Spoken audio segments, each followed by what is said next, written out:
ये मेरा पहला वीडियो है जिसके अंदर मैं बताऊंगा हम गिटार क्यों सीखते हैं। जैसे कि म्यूज़िक दो चीज़ों से बनता है, सुर और ताल। ठीक है, सुर का मतलब होता है सा रे ग म प ध नि सा, और ताल का मतलब होता है टाइम से रिलेटेड है, यानी कि टाइम को बराबर पार्ट्स में बांटते हैं। अभी तो संगीत यानी कि दो चीज़ों से बनता है, सुर और ताल। सुर के अलग इंस्ट्रूमेंट होते हैं, ताल के अलग इंस्ट्रूमेंट होते हैं। ड्रम, ढोल, नगाड़ा, उसमें सारे गामा नहीं बजा सकते, वो बीट्स के इंस्ट्रूमेंट है। फ्लूट, माउथ ऑर्गन, पियानो, उसके अंदर आप सिर्फ सुर बजा सकते हो, बीट्स नहीं बजा सकते। गिटार के अंदर हम बीट्स भी बजा सकते हैं, यानी कि ये रिदम, इसको हार्ट बीट कहता है, या फिर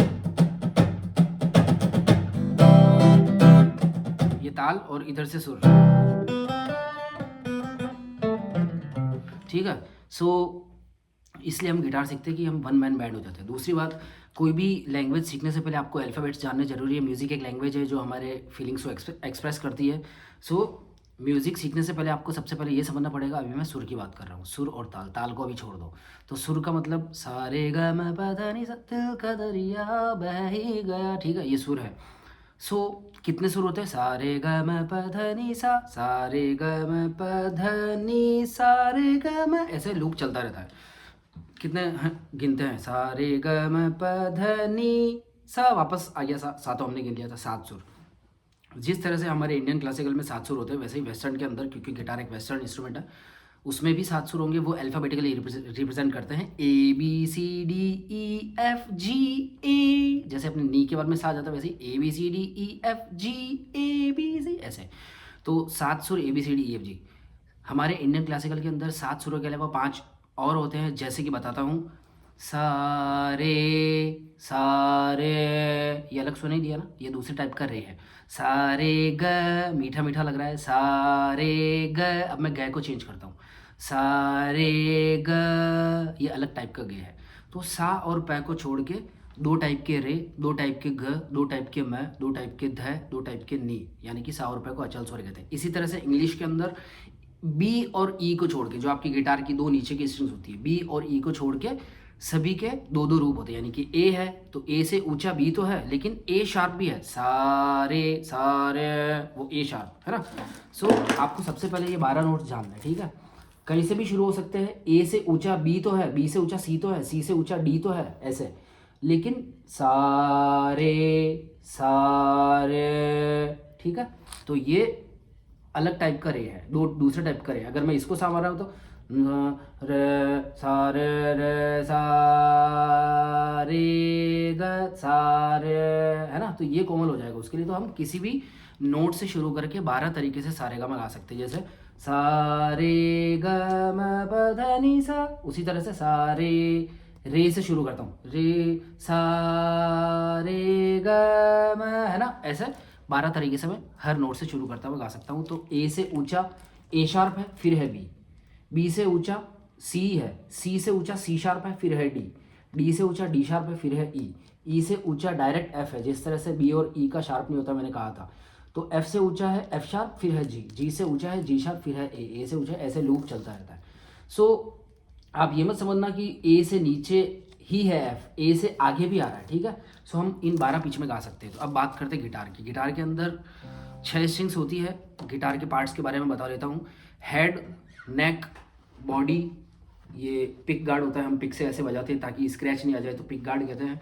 और इसको पिक कहते हैं, जिसको हम स्टैंडर्ड तरीका इंडेक्स फिंगर और मिडिल फिंगर से ऐसे पकड़ते हैं। ठीक है, ऐसे ये कर्व आगे रहना चाहिए, पूरी ग्रिप आनी चाहिए, पिक ऊपर नहीं निकलनी चाहिए। ठीक है, और ये फ्लैट पार्ट आगे नहीं आना चाहिए। ग्रिप ऐसे पकड़ते हैं, कई लोग ऐसे भी पकड़ते हैं, बट उसका नुकसान होता है कि आपको पिक का ये टच कराना है, तो कलाई को यूँ मोड़ना पड़ेगा।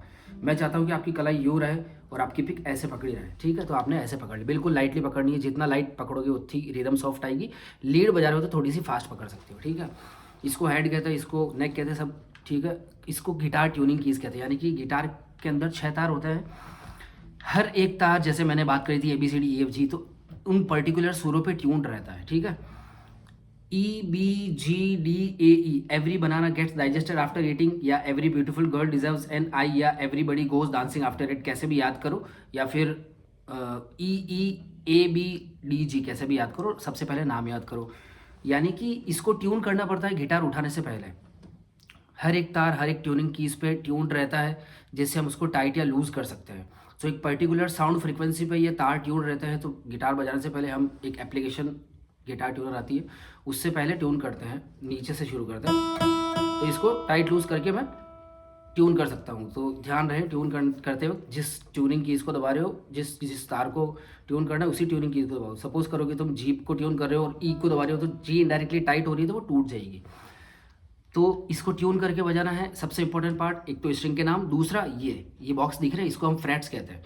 इसको गिटार की फिंगर टिप से हमको दबाना पड़ता है, तब आवाज़ जनरेट होती है। अभी मैं एक तार को बजा रहा हूँ तो एक तार को दबाता हूँ, जैसा आवाज़ नहीं आ रही, क्यों? क्योंकि साइड एंड से प्रेस नहीं करेगा। तो थंब से सपोर्ट लेना पीछे, और ये देखो इस फ्रेट वायर पे प्रेस नहीं करना है। तो first freight, second freight, third freight, fourth, fifth, six, seventh, 8, 9, 10, 11, 12। 12 में 2 इसलिए होते क्योंकि 12 सुर होते हैं, यहाँ से गिटार वापस हाई शुरू हो जाता है। तो ये फर्स्ट फ्रेट वापस 13 फ्रेट, वापस यहाँ आया, है ना। सो ये डॉट्स इसलिए होते हैं ताकि हमको पता चल सके हम कौन से फ्रेट में। सपोज करो मैं कुछ गाना बजाता हूँ,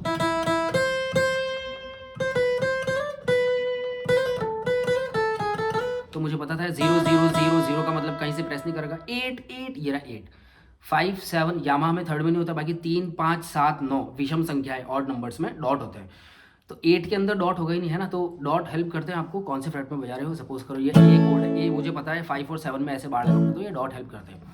तो हम ऐसे पकड़ते हैं, ये कर्व हमारा राइट थाई पे आना चाहिए और मेरा 45 डिग्री के एंगल पे ऐसा हाथ आना चाहिए, और यहाँ से मैं कोड बजाता हूँ। तो गिटार जो है दो तीन तरह से, 4-5 तरीके से बजा सकते हैं। जैसे कि पहला तरीका,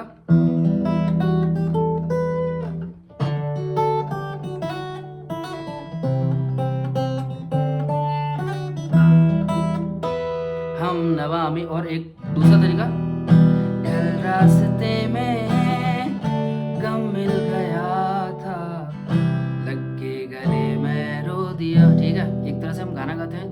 जो पहला तरीका था उसके अंदर मैंने मेलोडी बजाई थी और बीच में स्पेस मिला, उसमें मैंने कोड्स बजाए। एक तीसरा तरीका ये होता है, जैसे यानी या हम लीड्स बजाते हैं,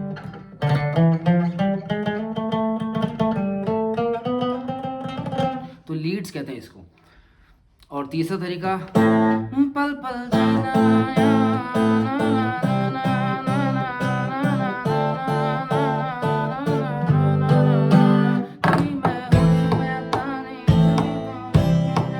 हार्ट बीट स्टाइल। ठीक है, यानी कि हम इस तरीके से भी बजा सकते हैं। और एक जैसे,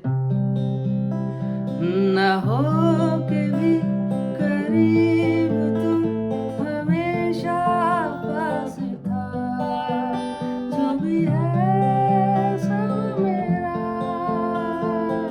तेरे, ऐसे हम गाते हैं। सो ये तरीके होते हैं, आपको जो भी पसंद है उस पर आप काम कर सकते हो। वैसे सभी थोड़ा बहुत आना चाहिए आपको।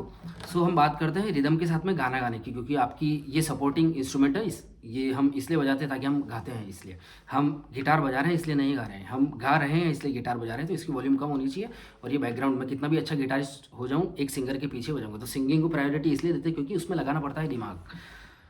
क्यों? क्योंकि जैसे सपोज मैं करूँ, अब मुझे यही सुर गाना है, हाँ, तो दिमाग लगाना है। अगर मैं किसी मूर्ख को ये पकड़ा दूँ तो वो तो बजा देवे एक कोड, लेकिन उसको मैं कहूँ गा, तो इसमें दिमाग लगा, इसलिए हम प्रायोरिटी देते हैं। सो सबसे पहले हम सारेगामा सीखते हैं। पहले हम ऐसे पकड़ते हैं, ठीक है, ये मेरे राइट हैंड से कंट्रोल्ड है और मैं पिक को ऐसे पकड़ता हूँ और यहाँ से सारेगामा बजाता हूँ। सबसे पहले हम सी मेजर सीखेंगे, इसको ट्यून कर लिया है। एक बार आप ट्राई कर लेना, हाथों को खोल लेना, ये एक्सरसाइज करके। अभी मैं बेसिक स्टार्ट करता हूँ सारेगामा, ठीक है। ए string, third fret, ring finger, सा, डाउन स्ट्रोक। फिर नीचे वाली स्ट्रिंग, नीचे का मतलब ऐसे नीचे। आप कई लोग क्या है कि इसको ऐसे इमेजिन करते हैं, तो वो इसको ऐसे नीचे समझते हैं। ये नीचे नहीं है। आपको जब हम गिटार सेल करते हैं ना, तो उसके अंदर ऐसे आता है, तो आपको लगता है ये नीचे है। नहीं, ऐसे नहीं, हम बजाते हैं ऐसे, यानी कि ये आगे की तरफ है। First freight, second freight, third freight, आगे जा रहा हूँ, हाई जा रहा हूँ, ये नीचे नहीं। तो नीचे मेरे लिए ये है। सो ए स्ट्रिंग अभी मैं जल्दी से बताता हूँ आपको। A string, third fret, ring finger, सा, फिर नीचे वाली डी स्ट्रिंग ओपन, रे, फिर डी स्ट्रिंग सेकंड फ्रेट, ग, मिडिल फिंगर से, फिर थर्ड फ्रेट, म, सेम स्ट्रिंग रिंग फिंगर से। सो अभी तक हो गया। Third fret, A string, ring finger, open D, second fret D middle finger, D third fret ring finger, फिर नीचे वाली open G, G second fret middle finger, be open नीचे से, और ई मतलब बी फर्स्ट फ्रेट। तो चाहता तो मैं एक फिंगर से ही बजा सकता था, लेकिन कहाँ ले जाता मैं, एक फिंगर मुझे हिलाना पड़ता हाथ, और ये यानी कि मेरी रिंग फिंगर पास में पड़ेगी थर्ड फ्रेट के, सेकंड फ्रेट के पास में मिडिल, और फर्स्ट फ्रेट के पास में। तो ये और इधर से अल्टरनेट पिकिंग करनी, यानी कि ऐसे नहीं डाउन डाउन डाउन डाउन, ऐसे नहीं करना, और इधर से बस ध्यान रखना कि डिफरेंट, मैं इसको स्लाइड नहीं करनी है, ऐसे नहीं करना, ठीक है। ये यहाँ से सीखेंगे, और हम एक रिदम भी सीखते हैं आज, 1 1 2 2 2 1 1 1 2 2 2 1। यहाँ से म्यूट कर रखा है, और यहाँ से बिल्कुल लाइट पकड़ना है, कलाई का इस्तेमाल लेना है, हाथ पूरा नहीं हिलाना है, ऐसे नहीं 1 1। कई लोग इसको डाउन और अप भी कहते हैं, इसको हम कहते हैं गिटार रिदम, ठीक है, या गिटार स्ट्रमिंग, या स्ट्रमिंग पैटर्न भी कह सकते हैं। सो मैं रिदम कहता हूँ, तो 1 या डाउन और अप यानी कि 2। सो 1 1 2 2 2 1 1 1 2 2 2 1। कलाई का इस्तेमाल पूरा हाथ नहीं हिलाना है, और पूरी कलाई को भी नहीं फेंकना है, यानी कि बीच का एक मेजरमेंट लेकर के 1 साउंड होल के ऊपर, ठीक है, ज़्यादा हाथ नहीं हिलाना है, कम हाथ हिलाना है। 1 1 2 2 2 1 1 1 2 2 2 1। तो इस पे आपको इतनी बार बजाना है कि आप इस पे गा सको, क्योंकि हम जब गाना गाते हैं ना, तो वो मल्टीटास्किंग नहीं हो पाता है। तो जैसे मैं आपसे बात कर रहा हूँ और ये रिदम बजा रहा हूँ, क्योंकि एक सिंगर जो है जब गाना गाता है तो वो रिदम के ऊपर नहीं सोचता है, रिदम नहीं सोचता है, वो कोर्ड्स भी नहीं सोचता है, वो सुर के बारे में सोचता है। जैसे मैं गाना गाता हूँ, हाई यू के थोड़ा लो करता हूँ, यानी कि मैं सी पे जो गा रहा था वो मेरे हाई पड़ रहा था, अब मैं इसको लो कर रहा हूँ, यानी कि सी से लो क्या आता है, सी से लो आता है बी ए पे गाता हूँ, ठीक है।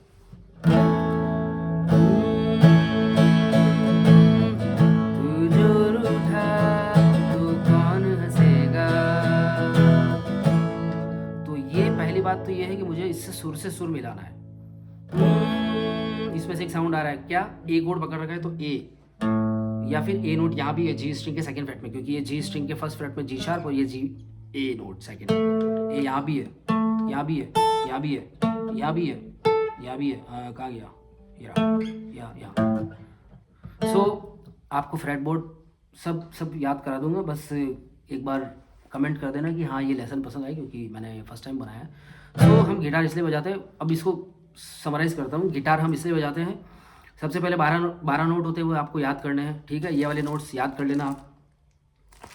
दूसरी बात, गिटार को कैसे पकड़ते हैं सब चेक कर लेना, गिटार को ट्यून करना सीखना है, स्ट्रिंग्स के नाम याद कर लेना, फ्रेट्स वगैरह आपको पता होनी चाहिए, आपकी फिंगर्स फैमिलियर होनी चाहिए, आपकी बजिंग नहीं आनी चाहिए, यानी कि ऐसे बजिंग आ रही है, अच्छे से दम लगाना, और इस फ्रेट वायर पे कभी प्रेस मत करना, ये या तो either we press in the second और द थर्ड, ठीक है। अभी स्टार्टिंग में आप जैसे फर्स्ट फ्रेट ये पूरा है, तो फर्स्ट फ्रेट ये सेकंड फ्रेट के पास में आप क्लोज रह करके इसको प्रेस करोगे, इजीली हो जाएगा, पीछे मत जाना, यही भी फर्स्ट फ्रेट है लेकिन दम लगाना पड़ेगा ज़्यादा, ये सेकंड फ्रेट है पूरा है, तो थर्ड फ्रेट के पास में आप रखोगे तो ईजिली प्रेस हो जाएगा। सो नेक्स्ट लेसन में हम क्या सीखें ये बताते हैं, मतलब आप कमेंट करना, अगर पसंद आया हो तो लाइक और सब्सक्राइब, बट यार ये मुझे नहीं आता है, मैं देसी आदमी हूँ, ठीक है। सो मिलते हैं नेक्स्ट